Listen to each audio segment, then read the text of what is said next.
Get Better Basketball Live. This is a special edition with Coach Jason Shelangouski. Coach Shelangouski is going to talk with us today about the Chicago Bulls triangle offense, which was really made famous by the Bulls and the Lakers. Of course, we know the great Tex Winter was the originator of the offense, and Phil Jackson did a great job incorporating it with these two great championship teams. I have Coach Shelangouski up with me next on this Get Better Basketball Live. Hi, everyone. This is Coach DeMarco here with Get Better Basketball Live, and I'm really excited to have my guest is Jason Shelangouski, who's going to talk about the triangle offense with us today. How's it going over there today, Coach? Going pretty well. Good. I'm glad to hear that, and super excited to have you on the show today because this is a really hot topic with the Last Dance documentary out there and people talking about the triangle offense. And I see a lot of stuff out there and there's a lot of video footage, but you're going to take us through a breakdown of sort of the X's and O's and how this can really work out. And I'm looking forward to that because there's not a lot of stuff out there of the complete breakdown of the triangle offense. And just, I'm curious, and I'm sure everybody watching this is as well, what's your background? You're going to talk to us about the triangle offense today, but how did you learn about it, and what's been your experience with the triangle?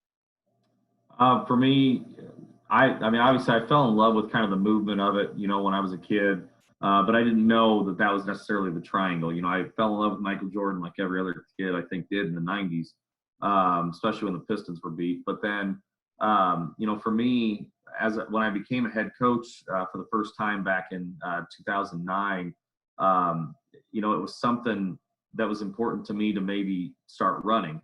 And so I kind of reached out and looked out for people and found a coach at my high school. He wasn't my high school coach, but a coach was there running it and was having a lot of success with it.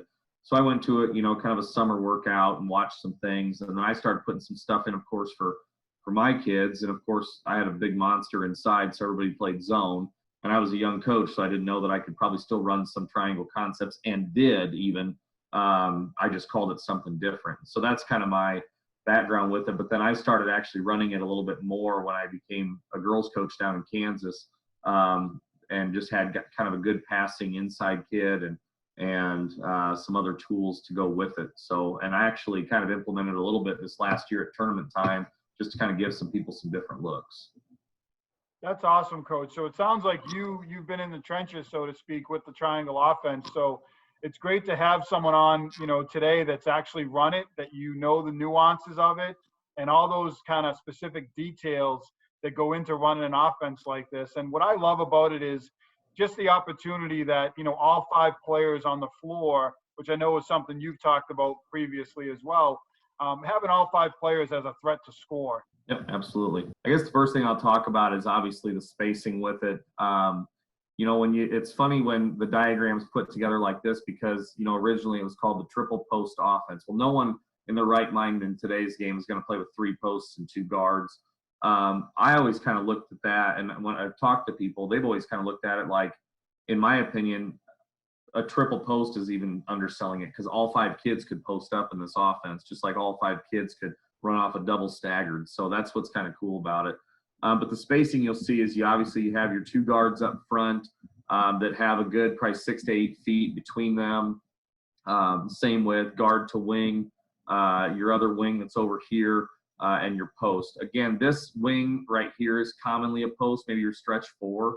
And this is probably a true center, but you're going to need a true center also that passes well out of this because there's a lot of, or just dominates. I mean, if you look at the teams that have run the triangle concepts, they had one or the other. It wasn't going to be somebody inside that was just a dud. So, but that's kind of the beginning spacing part. As I move down here, the wing pass starts the offense, right? It doesn't start all the movement necessarily, but it starts the offense. And there's several ways that people can actually do this. When they go to that wing, somebody has to fill the corner. That's what they talk about, is filling the triangle, making sure that the triangle is complete. And if you look at the picture, obviously between no matter where this point guard goes, if they loop around the post, if they take a straight cut, if they come around the wing, or they even send the opposite guard, someone is filling that triangle. So now you've set this triangle here. After that, okay, that's where it actually gets into kind of the nuts and bolts of the offense. When I've taught this part, though, I honestly talk about how important it is to have point guards that sprint to that spot, because, if we have too much standing around, the one way, in my opinion, to beat the triangle is heavy ball pressure, especially with weak guards at all. If you can't get that ball out of your hands quick enough, kind of like some of the teams talk about, like Popovich today talked about, if you have that ball for more than 0.5 seconds, you're coming out of the game because you're wasting too much time. You better do something, make a decision with it. So, Coach, can I ask, just on looking at the different cuts, so to speak, obviously one coming from the other guard, and then the three different types of cuts, kind of an overcut, a through cut, and one coming around the baseline. It seems like that the cutter has the option in what they want to do, but what would determine if it's the opposite guard that's going to make the cut to the corner or the point guard that's going to make that? Is that something that's communicated, or is that just from experience playing with each other? What determines who makes that cut? I think it depends on who you want to get shots, because the other part of it is, in the next part that we'll talk about, if your point guard's a good scoring point guard, which if you look at the Bulls of the past, they've had good scoring point guards who can knock down jump shots. You look at the Lakers, same thing. Derek Fisher, those guys, they can knock down jump shots. So a lot of times to fill that triangle, you're filling it essentially with a shooter. But that doesn't mean that, the other part of it, like you asked, it is communication. If I'm the point guard and I want this option down here to have that weak side guard fill that triangle, then I'm just going to communicate that before I even make this wing pass. Like, that person's probably going to go before I even have that kid make the pass. But to me, this gets understood a little bit more as we keep going, because you're going to see that kid that's now in the corner becomes a threat in several different ways. And so that's kind of what we're looking for after we set the triangle. Down here is there is a fifth diagram of filling that guard spot. Is I could dribble that wing to the corner and still fill the triangle. So again, it just kind of depends on who I want in that corner slot. The two pass, though, there's several different ones. If you look at it, there's going to be a two pass to this weak side guard. There's going to be a two pass to this pinch post. There's going to be a two pass to the post, and there's going to be a two pass to the corner. And so we can talk about all those. I can show you those. We can do this in other parts too. So the one that I probably stuck with the most when I did this at first, because I had such big inside kids, was a two pass to the post. The two pass to the post, again, now that this two pass has happened, the one thing that we stress with kids is every cut now, everything that happens is going to be a reflection of this pass, and everything has to be at game speed. Trotting through the lane and things, like you'll see some pros do that. Any videos you watch on the triangle, you'll see some guys not cut at 100% speed, but you'll see some of those ones that do slip a backdoor pass along the baseline or whatever. It's because they did cut hard. It's because their defender did turn their head. And so there's a lot with this. So just kind of looking at these diagrams, there's several things that can happen here. Okay, so the first part here in diagram 7 talks about you have speed cuts. You have your wing who made that pass that can speed cut now to the opposite and even go all the way through to the corner. You can have this guard along the baseline, speed cut along the baseline, and that post gets a chance to now kind of isolate. So if they don't make that pass, that post is going to ISO. That's, if you think about Shaq, what did they do for Shaq? Well, they gave him the ball and let 350 pounds throw himself around because no one's going to stop that. And Shaq could pass out of the post. So as soon as they would even double his first move, here you have people on this weak side, or you have this guard that slips through that we'll talk about. And so that's the scary part of it is, they talked about you have to have Jordan, have to have Kobe, have to have Shaq. I saw Will Perdue dunk on people. I saw Luke Longley dunk on people. So, this two pass to the post is a very basic cut of the triangle, and that's what's kind of nice about it.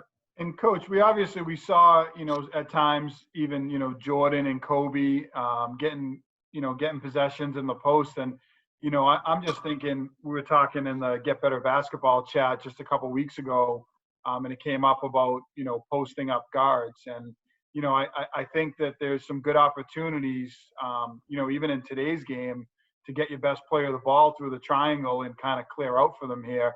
Is that something that you explored at all? Did you always have a post in that spot, like a true post, or did you sometimes put one of your better players there and have some isolation opportunities for them? It was a situational thing. Most of the time, I mean, you have your biggest and best post in there that can pass. But there were times where I would shove that post maybe to the corner. I would make that wing pass, and then that guard would actually come down and post up here. Now, if we do throw it into that, now obviously everybody clears and we go from there. I've even done it where I have a guard. So if we come to this next diagram, where we come to this, if this was a guard or a post, doesn't matter. You notice these two are already made their speed cuts. When this weak side guard starts to work this way, it now becomes a two-man game, which what's the most popular thing on the market right now but pick and roll, right? So everybody runs pick and roll stuff. This becomes a two-man game on this side. And that's where, when they talk about, well, you need Jordan or Kobe, that's because those guys' IQs aren't even matched. Nobody's ever matched those IQs. And so when they got into a two-man game, that ball was never going to probably get passed back to Will Perdue, Luke Longley, or even Shaq in some cases, because Shaq ain't going to hit an outside jump shot. That was going to be, I'm going to set a huge screen for the best scorer in the game, which was Jordan or Kobe, to get an open jump shot. Nowadays, people kind of, like I said, Steve Kerr runs a hybrid of the triangle. He's run a lot of different systems with it, but, everybody wants a three-pointer or a layup or a free throw. And so those are things that off of this, you run it to get those shots still. But after, like I said, after this two pass to the post, you have several options, obviously. They just kind of go through, and it's a choice kind of offense. That's what kids that I've run it with, they loved it. I've told them, I said, this is your choice to do this. You get to become the basketball player. Instead of me directing everything and telling you what you have to do, you feel for what the defense gives you and go. I mean, I had a 6'2" girl inside, and every time she touched the basketball, if that thing wasn't going up, it was probably coming back out to a guard to run a two-man game. But those were her options, but it gave her options. Turning around over a 5'8" kid, she's going to probably put a lot of shots in, and I was okay with obviously scoring the ball. For here, if you keep looking at it, obviously the post can come right back up to a high post shot. Like I said, it really depends, because where this now opens up is I think of this post. If this post is Shaq and this kid comes over to double, I'm going to an open spot. What do we tell every kid 5th grade on up? Find the open spot, shoot the open shot, right? And you got to make sure that we know where those people are. And it took them a long time. Any Chicago Bull or any Los Angeles Laker, anybody that was coached with Tex Winter on staff, K-State even, they had to know where everybody was going to be, and they had to play a lot together to make this work. So this two pass to the post, while it's basic and gives basic options, again, it's probably one of the most effective ones, because it's giving your choice to, if you're going to double my post, I'm going to find the open kid. If you're not going to double my post, I'm going to dunk on your face. So as you keep moving down, there's obviously other cuts with the two pass to the post. One of my favorite ones is actually when this wing makes that pass, and now your opposite post maybe pops up high, they're cutting and setting a screen for now this guard that's on the baseline to loop right back around. And that was one that I used quite a bit, because on a good Sigma step that allowed my post to kind of step out, it allowed for so much space for that kid to now come across and actually get that layup a lot easier. Coach, as you were game planning and, using the triangle offense and you're looking at certain types of teams, were you encouraging your players to make some of these cuts or to use some of these options more than other, to play through the post a little bit more, the low post versus the high post? Or was there some things that you were doing? And also, you mentioned diagram 10, that's one of your favorite options that you use. Was that specific to games, or did the players use that, pretty frequently throughout the season? They used it. Like I said, I when I talked to the kids about this, I gave them individual options. So when you do this, now you take your individual options and you put them together as a 2 or 3-man game option, right? So in this case, like, okay, post, you have to know that these two are going to speed cut, but then here are the things that can come out of that speed cut, right? You can drop step and go to the rim, and that's what I would suggest. right? Anytime a post entry happens, if we can get it inside 3 feet from the basket, we should take that shot. But post, you have to look out. Now we have this guard cut and we have this guard cut. If you can give it to them, if their defender is terrible, give it to them. Let them shoot a layup and get out of the way. But this option in particular, I really liked it because I actually mixed it between this guard looping around, and I actually mixed it also with getting that guard completely out of there and screening for this other post to come through. So now I've had another post up by a kid who's comfortable posting up. This post steps out, makes that pass inside, and it's just a layup. And so a lot of it was just feel. I think the biggest thing that I've noticed, though, is it also depends on which kids you have. If you have a lot of kids that are very coachable and do exactly what you say all the time, the triangle is very hard to manipulate, right? They want to be told what option is working best and everything else because it's kind of like the straight A student. What's going to get me an A, right? It's just like what's going to be the easiest way to score. And I love that, but at the same time, there were times where I told my kids, figure it out. What is being open? You have to look at the game. You're not going to score every possession, although it'd be nice. Look at the game. What are they giving you? Are they doubling you in the post? Okay, well then guess what? X, Y, and Z are probably open. Somebody is open because you got to find out where the double comes from.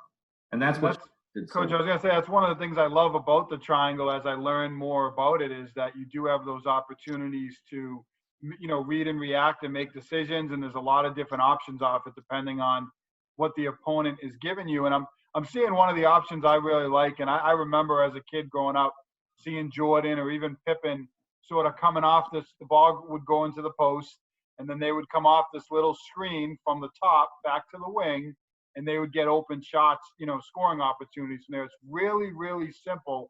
And when I watch the playback of it, it's just such a simple concept, and they dominated with that. And they got a lot of scoring opportunities off what looks like the next diagram 11 here that you're going to talk about. Yeah, I mean, part of it is I actually really like this because it's like a slip. If I'm coming over to set this screen for the guard after I've made this 2 pass into the post, again, I already talked about how this guard can come over and run a 2-man game. Well, now we're giving that kid a screen to where when they come over, okay, they could just be coming right off of this and coming right through the hoop, right? The post could already just come out here, dribble handoff, and it should be a layup. But I like the slip action off of it. I've actually used this also with a screen here and a screen down for this kid to loop up as kind of just a short mid-lane jumper. And then, again, from that screen, slipping right to the basket because your post is probably coming out from here. So there's a lot that you can do, I guess, with that.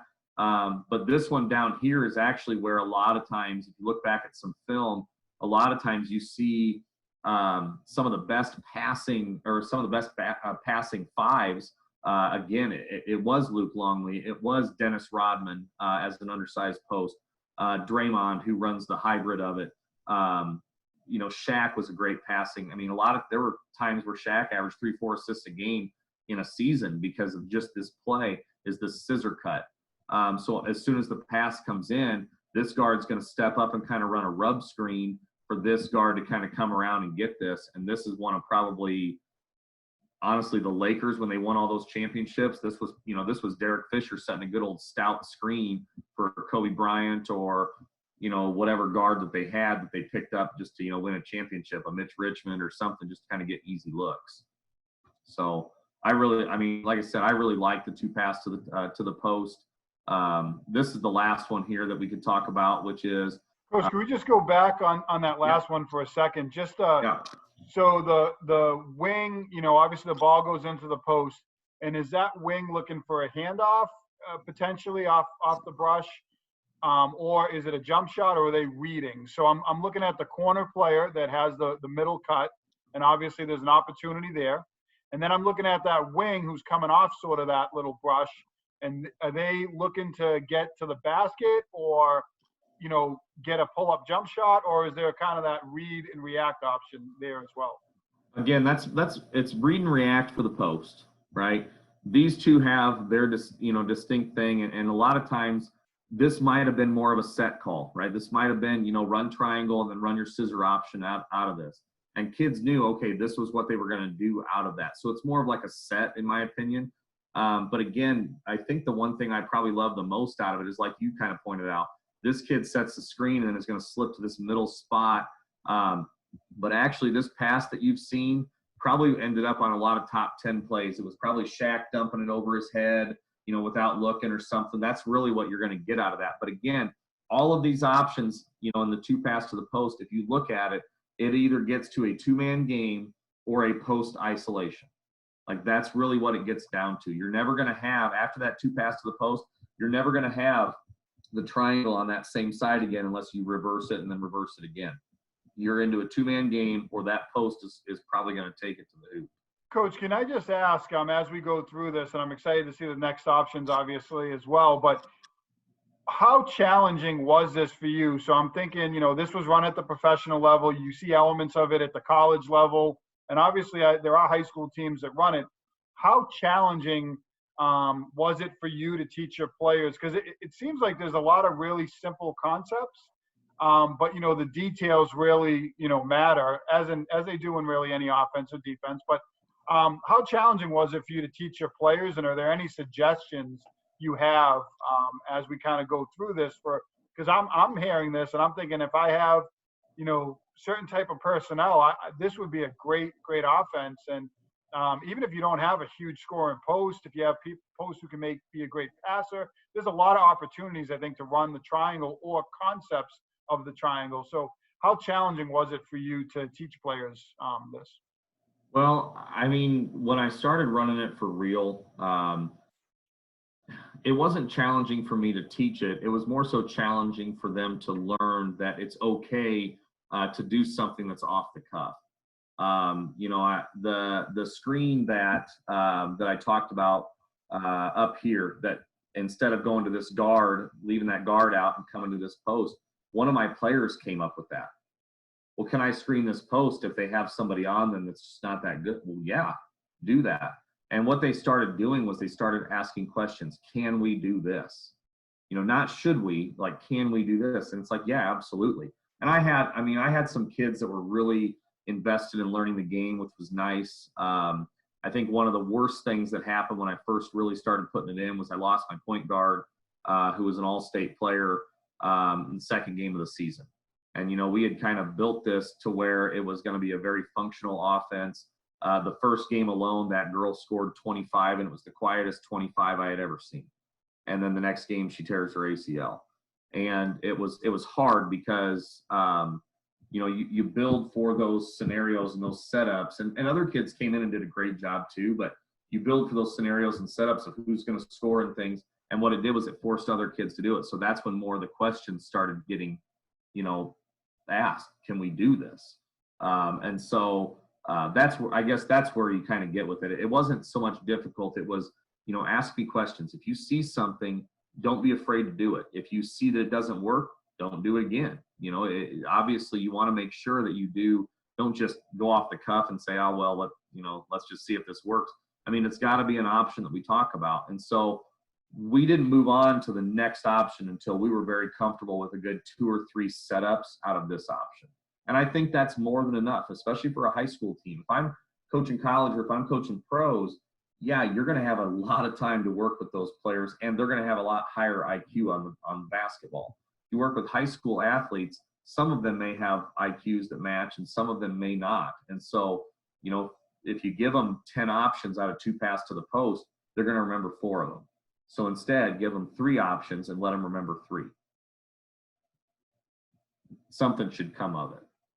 Oh, that's great insight. And if I like the less is more kind of mentality, especially at the high school level. And, they have different reads and different things they can do. But you brought up a great point, which is, players asking questions. Can we do this? And you really empowering them as a coach, that there's decisions they can make on the court, and they're thinking about it, and they're kind of using their IQ to think about other things, and you empowering them to, use some other options and not just be robots out there. So I can appreciate that as a coach, and I'm sure your players did, that they saw things on the court and they saw some options, and you kind of let them run with that. So that's sort of what's going to be the best opportunity for coaches that are looking to teach this, and what's the best way for them to maybe think about doing it.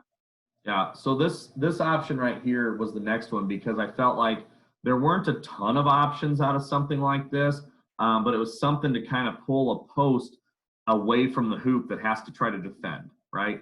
And so the first thing obviously you can do out of this, instead of going to the post now, every pass is starting with the corner. The first thing you can look at, which is obviously these were things that happened with Shaq with, you know, any big inside that was halfway decent. But I bring up Shaq because, again, you know, when you average 30 points a game and you can't make a free throw, that's still pretty impressive. This pass right here, the initial one is kind of an up and over pass, right? From the baseline side, letting that post seal and throwing it over the top. And that obviously helps with the spacing. If this kid is over here in the middle of the lane, then that's a little bit different. If we've made this kid now a threat, that's where this starts to open up a little bit, is this kid now has to probably stay put with their defender, and now we can throw this pass. I actually hate this pass, trying to throw it over the defender, but it's something that will work as long as you keep everybody over here on guard, right? I mean, if this kid couldn't shoot to save their life and their defender's playing backside, obviously you're not throwing that, so now it triggers something else, which is what we ended up doing. But if they can shoot, Coach, and one of the things I love about this, just looking back at that diagram, is if you get a player that cheats in on the post, if you have a post that can score, there's a great opportunity for a skip to that weak side, either for that mid-range, or maybe they're taking a step back out on the perimeter, and there's a good opportunity for a skip for a three-pointer too.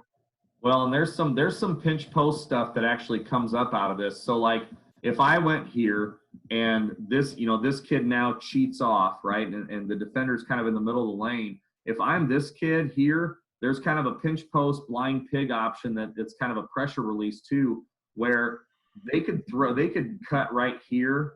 They could throw this pass to the high post, kind of high post range. And now this kid takes a hard step and goes back door off of that, which you see a number of times out of the triangle when, you know, that's Jordan on the other side, or that's Pippen, you know, somebody, Dennis Rodman made some of the best looking passes. That's awesome. And you're going to take us through, it looks like, down the road, you're going to take us through some of those pressure release options, including the blind pig option, in a little more detail. So that's pretty cool, you know, in that situation. I'm just seeing there's so many opportunities and reads and things that players can do to really get easy looks at the basket. It really puts the defense in a bind. You know, every move they make, it's like a chess match. There's a move in the triangle that you can make as an offensive team. Yep, exactly. And again, I mean, obviously the NBA doesn't have to deal with zone defense, right? Some teams play it hypothetically, but I mean, they don't. I mean, there's still, you have to be near somebody, right? You have to be out of the lane near somebody, you know, move around. And so there's just too many things that the triangle opens up. That's why, you know, Golden State's had the success they've had. When Kerr comes in and makes a hybrid offense of the triangle, of Popovich's stuff, and stuff that he learned from D'Antoni in Phoenix when he was the front office guy. I mean, those are three of the most game-changing offenses, right? Spurs were very fundamental. The triangle was very fundamental and all about spacing. And then you still have some run and gun and you know, try to get it done in 7 seconds. So now you blend all that stuff together. And that's hard to stop, which is why they've had the success that they've had. So the next part here with the two pass to the corner, this is the part that we ran a lot. This gets you into a pick and roll. So what we have here is as soon as the ball goes to the corner, this post is actually going to step up and set a screen, and this kid has to read where to go. Okay, but they're going to step up and set a screen for this initial wing to either back cut, or you can even cut right in front as well. As soon as they clear all the way through, now the post steps and is going to set a screen on the ball in the corner, which most youth coaches all the way up to NBA are going to tell you, oh, never put the ball in the corner. They're going to trap you.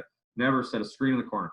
Believe it or not, for as many times people have said never do it, it's probably one of the best ways to get an open shot for a guard coming off of this, because no one's in help side position. And especially in this setup, this kid clears. This kid's all the way out here. This kid's 15 feet away. There's nobody in help at all.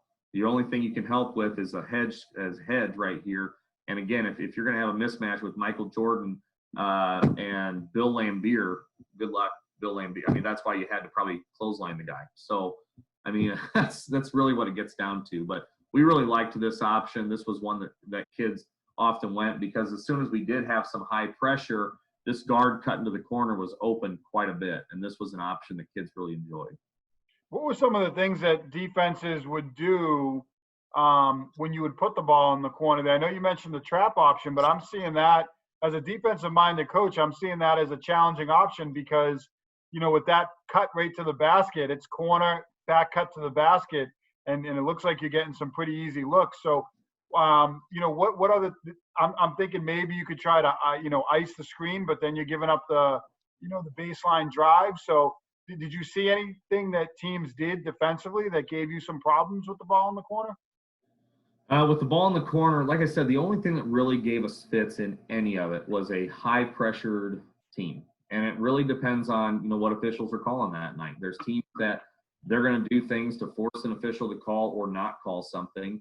And I think a lot of the contact bothers people. I think that's what, when you look at Phil Jackson's first year, when they started putting in some of the triangle principles as the head coach of Chicago, they still didn't get to the finals. But once they had that year under them, they got stronger that summer and everything else. All the pressure that people were putting on them, all the physical play, never mattered, because now you're talking about not only do you have the best player in the game and ever, but you also have a bunch of other people who are cutting, who are moving, who are screening away from the ball, who are double staggering, it's just there's too many options out of it. And that's what I sold the kids on, I think, when we ran it, was there's too many options to be beat.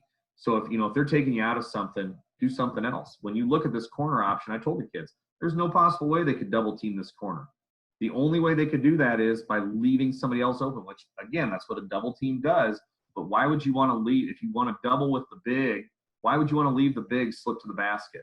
If you're going to double with this wing, why are you giving them a layup, right? A double team doesn't matter if, if this kid can't walk and chew gum, double team. But that kid's probably not in the game. So, that's the beef of it, is go ahead and try to double team us. I mean, we just had to teach the kids how to step through that. And if teams are taking away the corner and they're doing a better job, you can go to the top. You can go through the post. There's those other options that, as you mentioned before. But what else did you guys do from the corner? What were some of the other options that you guys had? Well, again, when you look at it, there's obviously a lot of it gets down to this screen for the guard, right?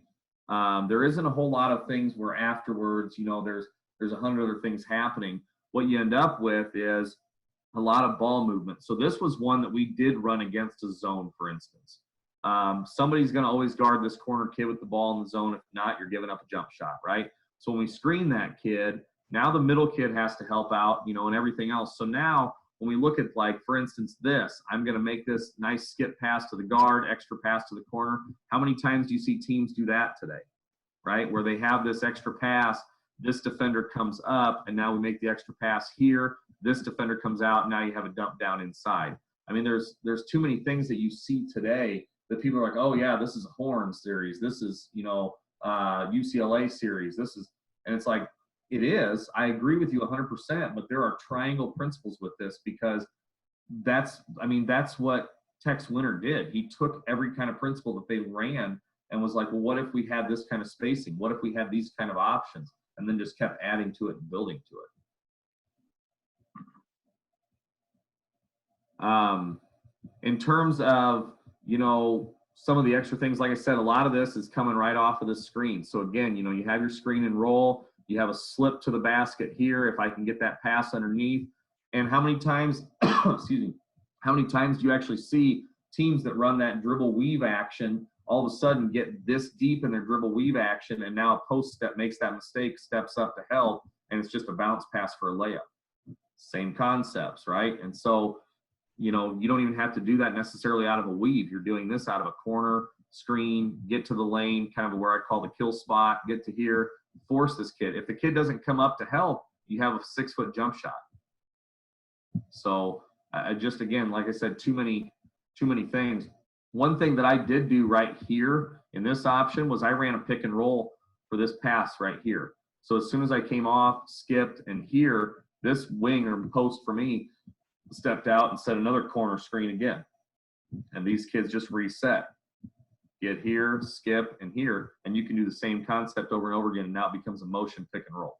And that's tough, because teams not only have to scramble on the skip out of help to close out, then you get that pass to the corner, and then you get another ball screen. So they have to defend that corner action consecutively. And, at the professional level, I think it's tough. At the college level, it's tough. At the high school level, that must be really challenging for teams to scramble and then get out there and defend that second ball screen. Well, the only time it's not tough is if you just try to go after it one time. You know, the more times I think, especially, you know, without shot clocks, I know people are arguing for it, and I'm sure it's great, but without shot clocks, the more you can see side to side in a high school game, the better option you're going to get to shoot the basketball. You know, and I'm not saying, you know, I'm not a fan of the shot clock or anything, but for me, you know, if you're not seeing both sides, you know, a couple times before you get a shot, and I'm not necessarily saying the Hoosiers rule every, you know, 4 passes before you get the shot, but I mean, if you're not seeing that multiple times before you finally get it, I mean, again, you're kind of letting the defense off. The whole point of a zone or man defense is to get them moving and get them out of place. And I think this is something, especially when I added that screen over here a couple times, like you said, it put people in scramble mode. It made it pretty tough. So that's all with the corner. That's why I taught. So I went with the post and the corner, the first 2 options, because really, when you look at options, those are about the simplest and maybe most effective ones still, especially at the high school game. And some coaches could watch this and say, oh no, you know, I would love to pass the top out. You know, I had a high-low look. I had a, you know, pinch post look. I had all these things. So when I got to that part, that's when, you know, people actually started saying, oh, you know, that makes more sense now. That's, you know, that's why we do that. So, you know, I really like, Coach, I just want to say, I really like, you know, as someone who didn't run the triangle offense, you know, obviously I've learned about it. I think everybody's very curious about it in terms of, you know, what you can do with it. And to your point that you made before, we took some triangle concepts of some things that you know, it can be done in the triangle, including that blind pig option. And we built that into our dribble drive. There was ways to do that. So I think there's elements of the triangle that we see, you know, all over the game. But I love the fact that, you know, the post option and then that corner option, because I really think they work off each other. And I do think it simplifies it for players. So I can see why you would do that. So what was your next progression then? So you did the post option, the corner, and then where did you take players next? So I took them to the 2 pass to the top because what I tried to do is to simplify it for high school kids. I combined this 2 pass to the top and even 2 pass to this backdoor step because there's just so many kind of crossover parts with it that, I mean, to try to sit there and say, you know, tell the kids the difference between it. We talked about it, but there's too many combinations that you can do out of it. So the backdoor step, the only difference is that it's going to go to this kid rather than this kid, right? So that's the only thing. So the 2 pass to the top, obviously, is you have your guard that's still offset from this wing and this guard here. And I think when you look at this pass to the post, this pass to the guard, that pass is closer and it's within that triangle setup, right? So those, like you said, progressively probably work better together, okay? However, when we go to this 2 pass to the top, obviously you have a high-low look that's an automatic, right? You know, if you have somebody who is fronting mega on this kid and you see it and you come to the top and slip it over the top, I mean, that's kind of a dead giveaway. You're going to get maybe 1 or 2 of those a game because people are going to adjust to that now. That's why, you know, if they, you know, way overplay this post, it's almost an automatic read to come to the top because now it's going to force that kid to have to jump back to the middle and deny differently. If you get it up and over the top, now you've opened up several times where you're going to be able to go 2 pass to the post because there's no way they're going to be able to front it again. Or corner if they still try to front it and you just throw it over the top. So from there, obviously you have your high-low. You have now probably the most popular thing to do coming to the top, okay? So once that pass has been given, the other wing or the other post, whatever you want to call it, is kind of your weak side option. And now you start talking about some things with this because you make this pass or there's a screen on the ball and you have a 2-man game already.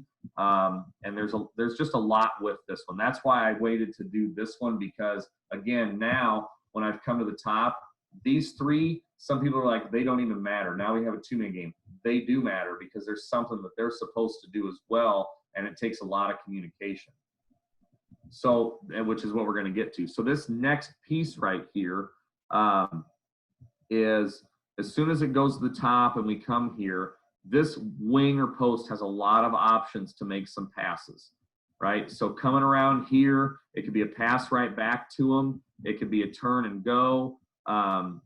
It could be a dribble handoff, anything. But here's the cool part, is on this side right here, they're setting a single down screen, okay, for a kid coming out and around for a shot, right? You can do the same thing with a double staggered, where now my post steps out, screens, guard screens, and this kid comes around. And that's a lot of what we did. As soon as our mega option, or our main option, I guess, when we came to the top, we let this two-man game go. But if we didn't get a dribble handoff or a pick and roll or something out of this kid immediately took 2 or 3 dribbles over here and made sure to get this double staggered started. Coach, that diagram that was at the top of the screen there, it has some similarities, almost the same as the scissor action when it goes into the post. And I'm looking at that wing, and I'm seeing them set that screen for the corner, and you know, the attention getting, you know, everyone kind of reacting to that player coming off that screen, and then I'm seeing them come right off the post with a hard cut to the basket and get an open layup. So I'm just, there's so many things I can envision, and I know the Bulls have utilized that option and they've gotten back cuts off of that as well. But there's just so many things that you can do off of this. It's pretty amazing, and it's almost like, and I know you mentioned this, but how much is too much? You know, you want your players to make those reads, but you also want them, you don't want them to overthink it either. And did you have a problem with that at all, where, you know, my wheels are spinning, there's so many different things you can do, but you can almost overthink this at times as well? Yeah, I mean, this isn't, I mean, in my opinion, they won't probably put this on The Last Dance or anything, but, you know, in my opinion, there's a reason the Bulls didn't all of a sudden, you know, win a title their first year with Phil Jackson as the coach. You know, when they started putting these principles in and, you know, taking the ball out of Jordan's hand, I mean, Jordan even said in The Last Dance, it made him mad. I mean, he used some other words, but it made him mad. It made him mad at Phil Jackson because he's like, well, I'm the scorer. Like, I'm supposed to do this. But Tex Winter, I mean, everybody knows it, pulled him aside and said, listen, you're the scorer, but how many championships do you have? You know, and so if we implore that everybody else becomes a threat, it takes pressure off of you, and you're still going to average 30 points a game. And it's going to be the easiest 30 points you've ever had, because now Pippen can average 20 points a game. John Paxson can hit the open threes. B.J. Armstrong can be a slashing guard. I mean, and let's be real, they made careers for people that probably wouldn't have had the same kind of career because they had people buy into that system. You know, I think about like when they got Bill Cartwright, I think they traded Charles Oakley for Bill Cartwright. Charles Oakley was, when they went to play the Knicks, I mean, yeah, they couldn't get him over the hump, but Charles Oakley was a dominant power forward. Well, they needed a big man. They needed somebody to pass out of the post. They needed somebody to be able to play that part. And so that guy came in and did that. You know, to me, was it the best option? No, but did they win 3 championships in a row? You betcha, because they knew what they needed in each spot. I think there's a good, just thinking about, like, you know, hopefully players watch this too, and obviously coaches, but, you know, Jordan did get mad in that first year, and then he learned how to kind of, I think one of the things is the nuances of the triangle is how what you do away from the ball can then get you the ball back on the other end. As you set a screen and you make a back cut, or some of the other reads and reactions that can happen off of that, you're going to get some scoring opportunities. I mean, if I'm pitching this to a high school team, you know, it's 5 players that are all going to have scoring opportunities, which is pretty cool. So what are some of the other options that I'm seeing up here that you can do from the top? Well, and I came down here because a lot of this is kind of the progression that I went with it. So, you know, this wing or this post that comes up, you know, a lot of it is, for any post player, it's about feel. It's about feeling where their defender's at, right? No one's going to probably come all the way up here and be fronted, because that's stupid. You're going to throw it over the top and have layups all day. So when that happens, you know, if we give a couple dribble handoffs and we get layups, what's that defender going to do? Well, that defender is going to probably drop back, you know, or play for that dribble handoff. And now you tell that kid, okay, you play for feel. Now you roll to the basket. You take the basketball and you roll to the basket. That's what was so beneficial for somebody like Dennis Rodman, who could dribble, Or I try to think of some of the other players that played that spot. Ron Harper, when he came up, I mean, Ron Harper's a 6'6" guard, but he was able to play this position too when he wasn't playing point because was Tony Kukoc over there at all, or Tony Kukoc? Oh, absolutely. I mean that's and I think that was, in my opinion, the best option. Except here's the thing: if it's on this side of the floor, what hand does Tony Kukoc use? His left. So spin into the middle here comes to his right, and that's not going to be probably his most promising thing. But Tony Kukoc was well ahead of his time. Tony Kukoc was a lefty, first of all, that hardly anybody can guard lefties. But he was a lefty, and he was a European kid who was 6'11", could shoot threes. I mean, he was Durant before Durant. He was, Jokic before Jokic. I mean, he was well ahead of his time because stretch fours weren't a thing. They played Tony Kukoc, and they even said it, he was a defensive liability. Well, yeah, because he was probably a stretch four. He wasn't a three, but they were able to play him in this position on offense, which exploited so much. And defense, they were just going to probably have to give something up or teach them how to play defense. But if you notice on every one of these diagrams, though, it's still kind of a lot of the same action on this side now, right? It's a down screen. You can turn it into a double staggered, whatever you want, but it's a down screen on this side. So I told the kids, I said, that's what makes it easy. This side stays the same. Here's what we're going to do, down screen or double staggered screen or whatever it is, and let this action happen. A couple of things that I really liked out of this one as well is, like you talked about, with the guard that you want to post up. This option right here is when we can fake this dribble handoff, and now this guard kind of runs in here to the post, I'm going to dribble out if I'm this post, and I'm looking at a post to guard entry. And that has to be a good passing post, not necessarily your dominant post here, but a good passing post to where all of a sudden, this can be a post to guard entry. Because that's opposite. That's opposite of what people want right now. If you have a post, you're throwing it into the post. You're not throwing it into guards. But if you have a 5-guard system, you're probably not playing inside the lane unless you're getting a layup, not a post up. So but I love that option because, again, if you have a big guard, why would you not do that? I always think about if they would have traded Pippen away, right? If they would have traded Pippen away in the Bulls system, and like you talked about, some of them, they were going to get Kemp, he would have blown up the triangle. He would have been awful for the triangle. Pippen being a 6'8" passing guard was perfect for that. Tony Kukoc, same thing, right? But if you look at some of the other ones, this is Draymond now, right? Popovich has run little simple things with this. This is Tim Duncan. Tim Duncan was one of the best passing big men too, right? He didn't have to, but that's where this option came in. As soon as how many times do we see Tim Duncan roll in the middle lane and dunk on people? Because that same option popping up from here is the same concepts. It's just we didn't necessarily call it the triangle, which is, I think, right now a swear word in the NBA. Like, you shouldn't run a system. Let players play. It's more entertainment. Well, that's why no one's going to probably win 2 3-peats in a row. So, looking at this, the other part of it, one of the options that my kids really enjoyed was this next one here, which is, and it kind of all goes together here, kind of stops here. But when we throw to this kid and go to the corner now, this kid can turn and set up, come in and throw it to him and go post up again. Or the part that kids really enjoyed was now throw it to the corner and go set a ball screen.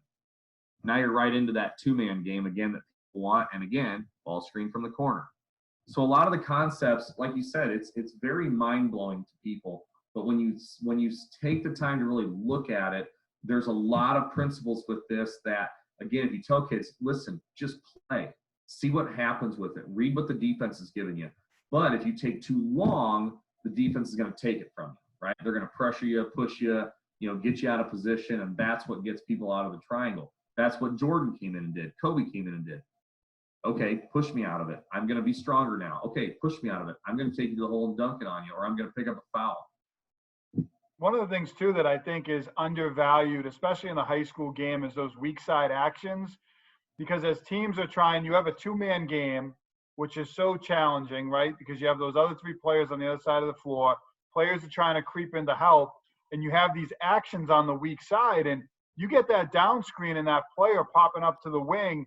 If their defender loses sight and all of a sudden they're getting hit with the screen, it's a skip out to that wing for a wide open 3. The ball screen action's happening. That player's coming off the ball screen. they're just skipping it across the floor for an open three-pointer. And I know, obviously, we saw the Bulls do that at times with skip passes, but I mean, it's very challenging on defensive teams because as they get into help, there's actions on the weak side. And I don't see that a lot in the high school game. I don't see it enough. It was something I tried to emphasize my last couple of years, even in dribble drive.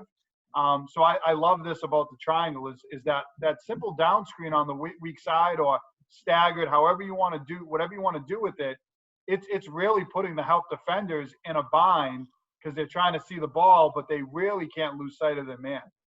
Well, but here's what I want to point out too. That skip pass for that kid, here's the trickier part. If I'm running that, I almost never shoot that three. Here's why.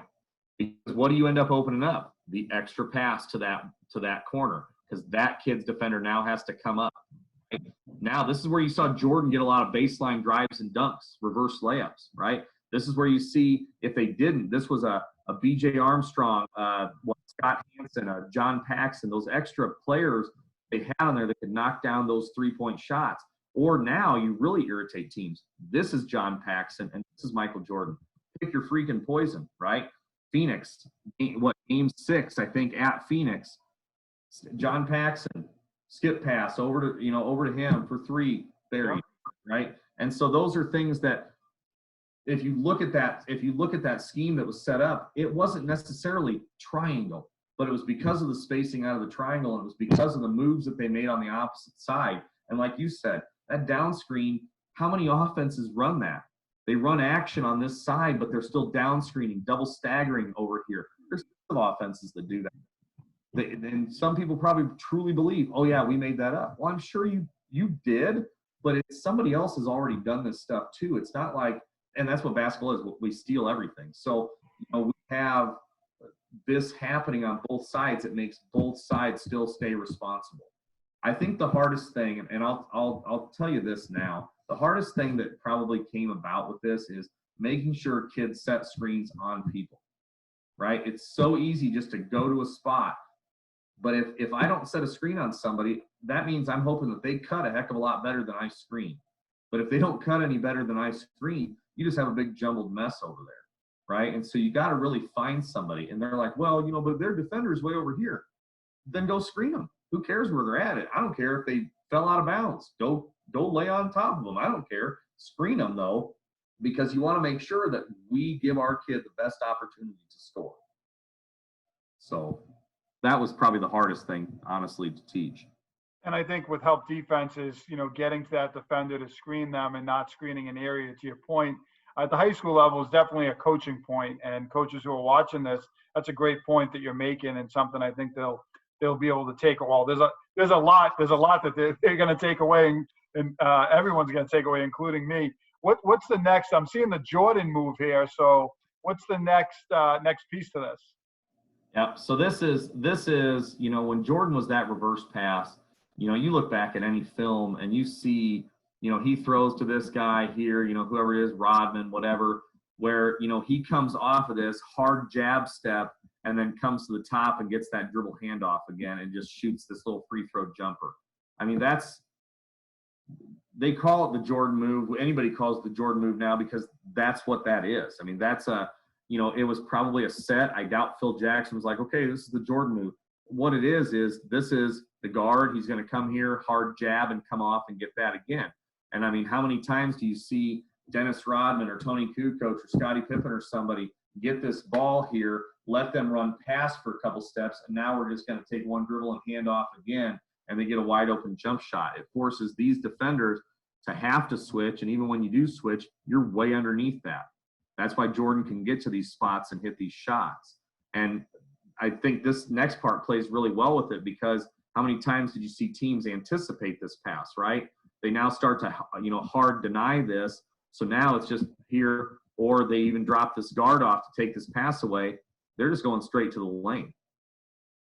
And this is think of, okay, I'll bet if you go back and look at the segment, there was probably something. It wasn't from his dribble move. It was a pass, but there was probably something when Jordan made that layup that went from right hand, switched to his left hand on LA, right? That was straight down the pipe right here. So what probably happened was, because of that spacing in the triangle, yeah, they didn't throw it to this guy, but as soon as wherever they did throw it from, that gave him that open look from that spot, because there's just too much anticipation that it's kind of like you can pick your poison, but we're going to poison you some other way. Coach, you've talked, we got into it a little bit on a back cut when the ball went into the post, but I'm seeing, the ball going from the top over to this wing and the cut back. But if teams are aggressive against that wing, there must be some opportunities for some back cut options off of that as well. Denying this pass here is it allows for a read for this kid to come up, hard step, and go back door, and you throw over the top. That's kind of what that release part, I guess. If he back cuts and clears, Coach, that kind of opens up that left side of the floor for that guard at the top. So if that's a point guard or one of your better players, the back cut might be there, it might not because of the help, but you might open up that side of the floor for a driving opportunity, or maybe there's a reversal back to the other side. So there's just so many good options, and there's some other backdoor cuts and options that within this offense, I'm seeing opportunities for it. Yeah, the backdoor step here, and I'll preface it with this too, like if kids talk to one another and they tell people what's going to happen, like it doesn't even matter, what you say out on the court, as long as you're cutting hard, screening hard, and running. You can do anything you want out of any of these offenses. So this backdoor step, like I said, this was kind of more of the blind pig, like that we'd signal for kids. It's not technically the blind pig that they run, but again, you got several things out of this backdoor step that you can do. So the first one is you kind of set a rub screen here for a backdoor lob for your guard. You saw Kobe, Pippen, Jordan do that quite a bit. You have this look too where when you bring this kid up and actually throw them the basketball, okay, there's still now where, again, they could have a dribble handoff with this guard who's coming off of a staggered screen. You let them go one-on-one. And this actually happened probably more for us than anything else, especially my second year of doing it, because I had a guard playing this extra post, and that guard was able to dribble take it to the rim. So it's actually a really good option. Again, they kind of right here, it's just kind of a backdoor cut, kind of what was set up, above, and just now the pass is coming from the wing. And again, you have other options here where all of a sudden, this was actually one of my favorite ones too, is now you've interchanged. So this wing who popped up as the backdoor now becomes this top guard. The guard who went backdoor now becomes your pinch post option. Now you throw here, and now you just run it the exact opposite. Imagine a post trying to guard somebody from the perimeter off of a dribble handoff. It's just probably not going to happen. Length and stuff kind of plays into that, but I love interchange stuff out of the triangle as well.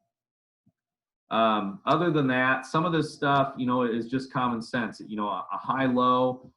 Very rarely did we use this screen here all the way across, but you can. And like you talked about before, it really opens up your whole left side. You can also, as soon as we run this, you can run this and skip. This guard moves without the basketball. There's a lot of things with that. But then, the last part of it really is just kind of your pressure release. Your five. That little cross screen there seems like a way, if you wanted to maybe isolate a player. I'm thinking Jordan or Kobe maybe coming off that cross screen and then having an opportunity to get the ball inside and into the pivot and maybe have some options off of it. So depending on your team and depending on the players you have, and I'm thinking some players I coach that I might use that option for, but it depends on your personnel too, I'm sure. Well, and I've even seen it too where this has happened. So, this two pass right here to the corner. Let's say it goes to the corner instead of him dribbling off this. I've seen it before where this post can screen away.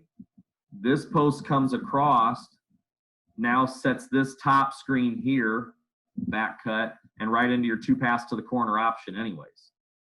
What it does, though, is it now interchanges your posts, and now maybe your post, your main post is now your pop-up pinch post kid. So there's like you said, there's a lot you can do with that. Love it. That's awesome. The 5-up pressure release is pretty simple. If you need some help with anything, this is a lot of UCLA stuff, right? I run a lot of 1-4 high stuff too, that you throw to that post and you have a backdoor cutter. But it's just, again, it's kind of just something to help release that pressure a little bit. They talk about kind of interchanging and moving around. And I can send this diagram out to anybody that wants it too. But, and I have for the past 48 hours been sending out hundreds of emails with it too. Thanks, Twitter. You know, the biggest thing with 5-up is I didn't stress any of this stuff. A lot of it was I stressed this. If we needed some help and I had a 6'2" girl run up here or a 6'7" kid, a boy run up here or something, any big that can, you know, handle that pressure, this was what we got out of it. And then I might have interchanged the guards, right? I might have gone and set a screen for the other guard and come over here, and now I run it again. I get that post settled back in, and that's kind of how I went with it. But if you look, there's obviously ways that, you know, people have reversed the ball and you know, made the triangle on the opposite side. There's a lot of it. The blind pig option is, again, this guard, instead of coming to the wing, is actually throwing straight away to this wing or post that will pop up, and it's a backdoor look. It's a between the legs bounce pass. It's, you know, over your head kind of thing. Again, not seen very often, but again, when you play the Detroit Pistons in the, you know, late 80s, early 90s, and this was implemented, this is a look that they put in there. Okay, well, if you're gonna, you know, body bump me the whole way up there, I'm just gonna drop this pass right over your head. You're not even gonna know that I didn't have it. You know, so that's, I always look at the blind pig and think that you have to have an excellent passing wing or post that can actually just drop that off. Actually, this last year I had a kid, when we did implement this a little bit just for postseason play, you know, I talked about, okay, defense, pressure the crap out of them. And I told them I told my offense what was gonna happen. And so as soon as that girl caught it, she caught it, dropped it, didn't even land, caught it, dropped it. And the whole offense just went nuts. Like, they couldn't believe it. I don't even remember if we made the layup, to be honest with you. They were just so impressed by the pass. And I was like, that's the options that you have with that. And the dribble exchange, this one I actually saw quite a bit these last few years at K-State women's games when their coach would run the triangle stuff quite a bit when he first came in. That dribble exchange, especially in women's college basketball, where there's a lot of half-court trapping going on, that dribble exchange was kind of huge, where it was a 2-point guard front, and you were able to actually exchange that. So, I mean, I like any of these pressure releases. The one that I really stressed was this last one that I'll talk about, which is the lag pass. The blur screen, this one's fun, but again, it's just kind of an oh crap screen that, you know, you run in any offense. And I'll touch on that one too. But this lag pass right here, what this actually did now was it made the triangle in a different spot. So now I throw to this guard, this wing pops out, now becomes that kid. This post sets a back screen for this wing to come through and now be your post. Say now, throw to the wing, get to the corner, and now you have your triangle set up. You have your pinch post kid over here that was your main post before, and still your weak side guard. So this lag pass is just to get the ball to the left side of the floor to start with. Start that triangle on the opposite side. And so this is where you would get later in his career, where you would get Jordan in the post. You know, where you would get Kobe in the post. That's what you would see with that. This blur screen is just an oh crap screen. This is when I throw to the wing, I'm gonna run through, and I actually taught kids to yell, oh crap, like when you bump into somebody, because then the referee doesn't think it's a moving screen, because it 100% is. But it's just kind of running, and you kind of blur into that, oh God, sorry, you know, and you keep going while your player goes right behind you off your butt and goes right to the rim.